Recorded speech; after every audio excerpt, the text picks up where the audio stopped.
రెండు తెలుగు రాష్ట్రాల్లో సంచలనంగా మారింది. మనం చూస్తూనే ఉన్నాము. పాస్టర్ ప్రవీణ్ పగడల ఆయన మరణం ఒక అనుమానాస్పదంగా ఉంది అని చెప్పి చాలా మంది వ్యక్తం చేస్తున్నారు. ఇందులో ముఖ్యంగా చాలా మంది పేర్లు ఉన్నాయి. ఎందుకంటే ఆయనది మర్డర్ కాదు, ఆయనది సహజ మరణం కాదు, యాక్సిడెంట్ కాదు, మర్డరే అని చెప్పేసి చాలా మంది మాట్లాడుతున్నారు. అందులో ముఖ్యంగా ఈ రాధా మనోహర్ దాస్ గాని, షమీ హుస్సేన్ గాని, ఇంకా చాలా మంది పేర్లు బయటకు వస్తున్నాయి. అయితే దీని వెనక అసలు ఎవ్వరు లేరు అని చెప్పేసి వాళ్ళందరూ మాట్లాడుతున్నారు.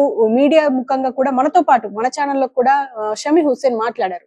కానీ ఇంకా అసలు ఇప్పటి వరకు అసలు పాస్టర్ కి సంబంధించిన పోస్ట్ మార్టం రిపోర్ట్ ఎందుకు బయటికి రాలేదు అని కూడా చాలా మందికి ఆలోచనలు ఉన్నాయి. అండ్ మనం డైరెక్ట్ గా పాస్టర్స్ తో గానీ అక్కడ ఉన్న క్రిస్టియన్స్ తో మాట్లాడినప్పుడు కూడా వాళ్ళు ఏమంటున్నారంటే ఏపీ ప్రభుత్వం ఎప్పుడైతే కూటమి వచ్చిందో అక్కడ మొదటి నుంచి పాస్టర్ల మీద గానీ ఇప్పుడు క్రిస్టియన్ సమాజం మీద దాడులు జరుగుతున్నాయి అని చెప్పేసి వాళ్ళు అంటున్నారు.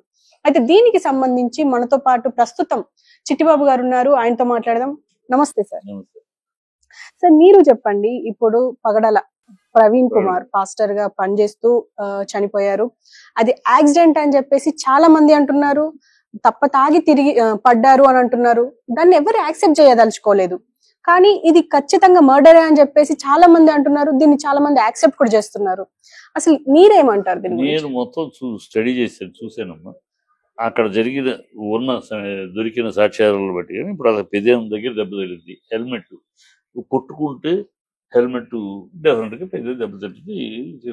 సో అతనికి కాలు రైట్ లెగ్ నల్లబడిపోయింది. ఇది సైలెన్సర్ కనుక సైలెన్సర్ కాలితే నల్లబడుతుంది.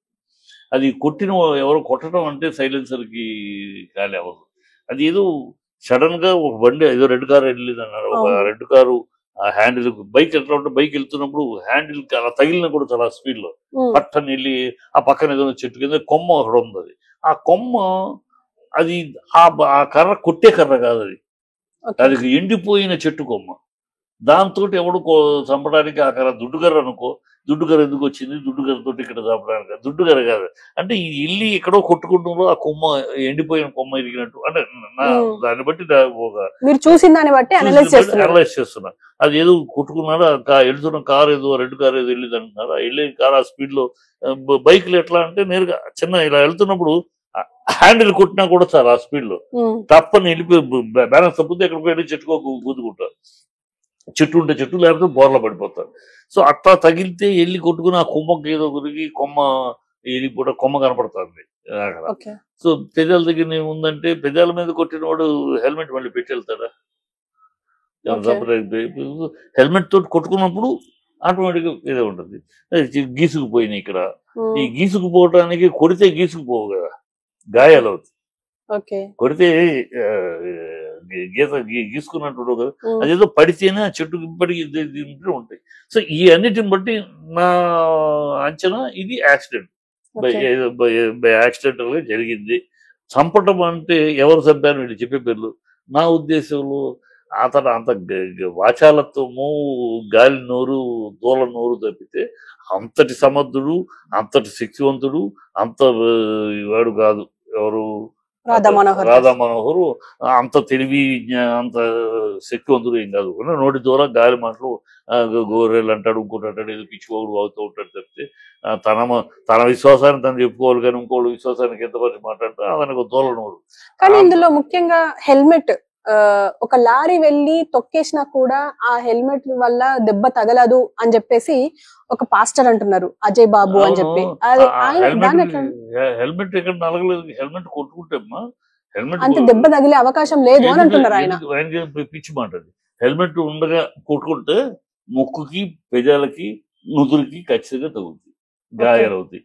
అది ఇప్పుడు పెదం దగ్గర అయింది. ఇప్పుడు తోలినప్పుడు ఏమవుతుంది? పెదానికి దెబ్బ తగులుతుంది కదా, ప్రాణం పోదు, తల పగలదు. హెల్మెట్ వల్ల ఏంటంటే పెద్ద యాక్సిడెంట్ అయినా హెడ్ ఇంజరీస్ జరగవు. అంతేగాని కొట్టుకుంటాలకి పెదాలు చెట్లాలు ఎందుకు అవ్వవు? Helmet will not give that safety. Helmet పళ్ళు రాలకుండా, పళ్ళు కూడా ఒక్కోసారి రాలుతాయి హెల్మెట్ కొట్టుకుంటే. ముందు brain, helmet is for the mind, the brain కి. ఈ తల చాలా సెన్సిటివ్ ది. అది ఏదైనా అయితే మొత్తం మనిషి జీవితం వేస్ట్ అయిపోతుంది. కనుక హెల్మెట్ అనేది ఇక్కడ ఈ భాగం కపాలాన్ని కాపాడటానికి. ఈ ముందు ముఖం అనేది మామూలుగా ఉంటుంది, అది అంత స్ట్రాంగ్, అది ఇక్కడ ఉన్నంత స్ట్రాంగ్ ఇదేం ఉండదు. అయినా డేంజర్ సేఫ్టీ ఉంటుంది. ఇది ఇలా కొట్టుకుంటారు, ఏంది సర్వసాధారణం, అవి కొట్టుకుంటారు మామూలుగా. ముఖ్యంగా ఇంకొకటి ఏమన్నా ఎంత యాక్సిడెంట్ అయినా బైక్ ఒక దగ్గర పడాలి, మనిషి ఒక దగ్గర పడాలి, కానీ మనిషి మీద బైక్ ఎక్కడ పడలేదే, కానీ ఇక్కడ ఎలా పడింది అని చెప్పేసి ఇలాంటి లాజిక్స్ మాట్లాడుతున్నారు. అనవసరం లాజిక్. ఇప్పుడు గ్యారంటీ ఏం కాదమ్మా, ఒకటి కూడా బైక్ ఒక చోట పడాలి, మనిషి ఒక చోట పడాలి, యాక్సిడెంట్ తీరుడు బట్టి ఉంటుంది. ఇప్పుడు వెళ్తున్నాడు, ఒక డివైడర్ కొట్టాడు అనుకోండి స్పీడ్ లో, డివైడర్ కొట్టినప్పుడు బండి ఎగిరి జంప్ చేస్తే ఎగిరి పడినప్పుడు మనిషి ఎటు పడతాడు, బండి ఎటు పడతాడు. ఇది డివైడర్ కొట్టాడా, మామూలుగా వెళ్ళి జట్లో బ్యాలెన్స్ తప్పి ఓ చెట్టు గుద్దుకున్నాడా, చెట్టు గుద్దుకుంటే మనిషి ఇక్కడ వెళ్తాడు, చెట్టు బ్యాలెన్స్ మిస్ అయ్యి బ్యాలెన్స్ తప్పింది అనుకో, మామూలుగా బండి కూడా అవసరం, తోలుతున్న వాడిని ఉన్న వెళ్ళేవాడు ఇట్లా తట్టినా కూడా హ్యాండిల్ కంట్రోల్ చేసుకోవాలి, లేకపోతే వెళ్ళిపోయింది అక్కడేదో చెట్టుకో గొడవకో గుద్దుకుంటాడు. మేబీ అలా జరుగుండొచ్చు. ఇప్పుడు దాన్ని చూస్తుంటే ఆ కొమ్మను బట్టి కొమ్మతోటి కొట్టారు అనేది, కొమ్మ కొట్టడానికి కొమ్మ తప్పది, అది ఎండిపోయిన చెట్టు కొమ్మ, అది దెబ్బలు చంపేద్ద అవకాశం ఉండదు. కథ అనుమానం అనేది మనం కొట్టిపారేయలేము, అనుమానం అనేది కొట్టిపారు. ఎందుకంటే గతంలో అతనికి వార్నింగ్లు ఉన్నాయి. ఆ 2 రోజుల క్రితమే రాధా మనోహర్ ఇంటి ముందు శ్మశానం వాటికి ఉంది, అది 30-40 ఏళ్ళుగా ఉన్న శ్మశానం వాటికి, అక్కడ క్రిస్టియన్స్ అది తీసేయాలని రాధా మనోహర్ గొడవ చేయటం, నా ఇంటి ఎదురుగుండా ఉందని, 30-40 ఏళ్ళుగా ఉన్నది తీసేయమని నువ్వెవడు అడగటానికి, నా ఇంటి ఎదురుగుండా ఉందని. ఇది ఈ రాధా మనోహర్లు అన్ని ఇలాంటి సొల్లు గొడవలు పెట్టుకుంటూ ఉంటాడు. తద్వారానే అతను పాపులర్, లేకపోతే ఎవరికి తెలుసు రాధా మనోహర్ ఏమైనా పెద్ద పండితుడా, వేదాంత, లేకపోతే పురాణాల్లో గొప్పగా పట్టు ఉన్నవాడా ఏంటి, ఉన్న కాషాయ వస్త్రాలు వేసుకుని బొట్టు పెట్టేసుకుని వాగేస్తూ ఉంటాడు. అది అర్థజ్ఞానము అజ్ఞానము, తనను తాను పాపులర్ చేసుకుంటానికి, తద్వారా నాలుగు మెతుకులు సంపాదించుకుంటున్నాడు. అంతకన్నా అతని వల్ల సమాజానికి కానీ, అతని వల్ల హిందూ విశ్వాసాలకు కానీ ఏం విలువలు లేవు, ఏం ప్రయోజనాలు లేవు, ఇలా నష్టం తప్పితే. అలాగే ఈవెన్ ఇది చనిపోయాడు కనుక ఇదంతా కరెక్ట్ ఉండడం కూడా కరెక్ట్ కాదు. ఈయన కూడా రాధా మనోహర్ మాట్లాడాడు, తప్పు మాట్లాడాడు. నువ్వెందుకయ్యా, నువ్వు దేవుడు క్రైస్తవుడిగా ఉన్నావు, యేసు ప్రభులో ఉన్నావు. యేసు ప్రభు ఏం చెప్పాడు, తన వాక్యాన్ని ప్రచురణ చేయమన్నాడు, ఇతరుల విశ్వాసాన్ని కించపరచమని ఎక్కడే చెప్పలేదు. ఒకసారి శిష్యులు ఎవరో వస్తూ ఉంటే అడ్డుకుంటారు, ఏమిటి ఎందుకు అడ్డుకున్నారు నేను జీసస్ అడుగుతారు, వీళ్ళు మనవాళ్ళు కాదు, మన వ్యతిరేకించేవాళ్ళు అంటారు. అంటే ఏమన్నాడు తెలుసు జీసస్, తప్పు, మన విమర్శించినంత కాలం వాళ్ళు మనవాళ్లే, అడ్డుకోకుండా అంటాడు. అది జీసస్. ఆ జీసస్ నమ్మి మీరు ఇతర మతస్థుల మంత్రాలు చింతకాయలు రాలితయ్య, భగవద్గీత గురించి, రామాయణాన్ని గురించి ఒక ప్రోగ్రామ్ ఏదో పెట్టి, రక్షణ ప్రోగ్రామ్, దాంట్లో ప్రోగ్రామ్ పెట్టాడు, సూటి ప్రశ్న ఘాటైన ప్రశ్న సూటైన సమాధానం ఏదో, దాంట్లో వాళ్ళు అడగను, నేను చెప్పను. అందుకని ఒకసారి నన్ను పిలిస్తే కూడా నేను వెళ్ళాను, రానన్నాను. ఈ మధ్య చాలా వీడియోలు కూడా వైరల్ అవుతున్నాయి, అంటే సీతమ్మ అని కూడా, అంటే నిన్ను అనవసరంగా తీసుకొచ్చాను గానీ నాతో ఉండడానికి వీల్లేదు, ఎవరితో వెళ్ళిపో అని చెప్పేసి పిచ్చి పిచ్చి కథలు, ఈ అవసరం మీకు అవసరం, అది మీ అదే చెప్తా వీళ్ళు. అందుకని ఒకసారి నన్ను పిలిస్తే కూడా ఆయన ప్రోగ్రామ్ నేను వెళ్ళా, కాదండి ఇలాంటి వాటిని నేను వ్యతిరేకం. ఎవరి విశ్వాసాన్ని వాడు చెప్పుకుని వెళ్ళాలి, ఇంకోరి విశ్వాసాన్ని కించపరచడం ద్వారా మన విశ్వాసం గొప్పదని చెప్పుకునే అనైతికమైన విధానాన్ని నేను కాదు. వాళ్ళు అడుగుతున్నారు, అడిగే ప్రశ్నలకి వాళ్ళు అడిగితే ఆ ప్రశ్నలకు సమాధానం చెప్పాల్సిన అవసరం లేదు. అజ్ఞానంతో అర్ధజ్ఞానంతో అర్భకులు అడిగే ప్రశ్నలకు సమాధానం చెప్పడం నా టైం వేస్ట్ చేసుకుంటాను కాదని, అది I don't entertain, I treat them as ugly gestures అని చెప్పేశారు. సో అది అంతే, అది బుద్ధున్న వాళ్ళు ఎవరు అలా చేయరమ్మా. నిజమైన దైవభక్తులు, అది హిందువులైనా ముస్లింలైనా క్రిస్టియన్స్ అయినా, నిజమైన దైవభక్తులు ఎవరు కూడా ఇలాగ ఇతర మతస్థులను కించపరిచి, ఇతర విశ్వాసాలను కించపరిచి, అసహ్యంగా మాట్లాడుతూ వాళ్ళ దేవుడిని గురించి మాట్లాడి చెయ్యరు. ఈ అర్భకులు వీళ్ళు వీళ్ళని వీళ్ళు పెంచుకుంటానికి, వీళ్ళు ప్రాపగాండ చేసుకుంటానికి, వీళ్ళు ఏదో పెద్ద ఒక విశ్వాసానికి పట్టుకొమ్మలని అనిపించుకోవడానికి, వాళ్ళని ప్రమోట్ చేసుకున్నది అయితే వీళ్ళు వేస్ట్. ఇలాంటి జరుగుతూనే ఉంటాయి. నేనంటే ఇలాంటి తప్పుడు విధానాల్లో నడిచే వీళ్ళకి, దేవుడి పేరు చెప్పుకుని ఇలా తప్పుడు మార్గంలో తప్పుడు విమర్శలతో నడిపే వాళ్ళకి ఇలాంటివి జరుగుతూ ఉంటాయి. ఇంకొక వ్యక్తి పేరు కూడా బయటకు వస్తుంది, అంటే స్ట్రాంగ్ గా వస్తుంది, షమీ హుస్సేన్ అని. ఆయన డైరెక్ట్ గా నిన్ను చంపేస్తాను అది ఇది అని చెప్పేసి అన్నారు.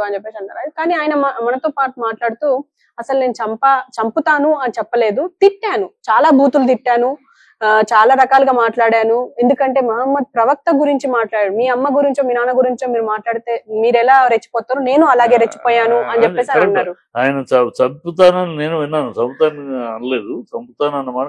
కానీ ఈయన మాట్లాడిన మాటలు దారుణం అమ్మా. నేనది నీ మతాన్ని గురించి, నీ విశ్వాసాన్ని గురించి నువ్వు మాట్లాడు. నువ్వెందుకు అల్లాహ్ గురించి మాట్లాడతావు, నువ్వెందుకు రాముని గురించి కృష్ణుడి గురించి మాట్లాడతావు, నీకేం అవసరం? వాడు మాట్లాడుతున్నాడు అంటే వాడు మాట్లాడతాడు, వాడు సన్నాసి, నువ్వు సన్నాసివేనా?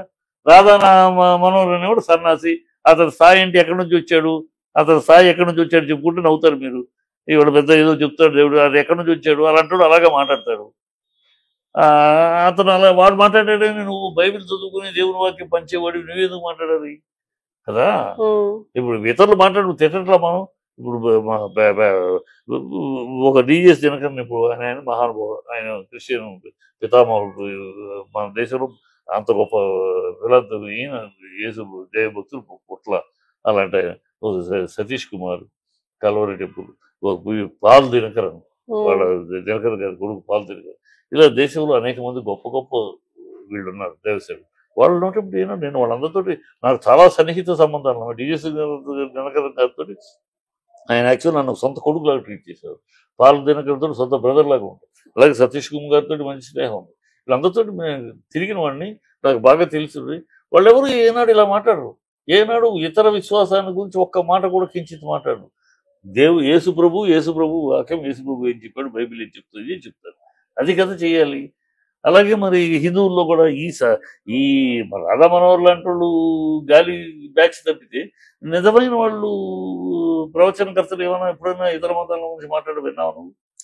అది నిజమైన దేవుని భక్తి ఉన్నవాళ్ళు. వీళ్ళు గాలి అలగ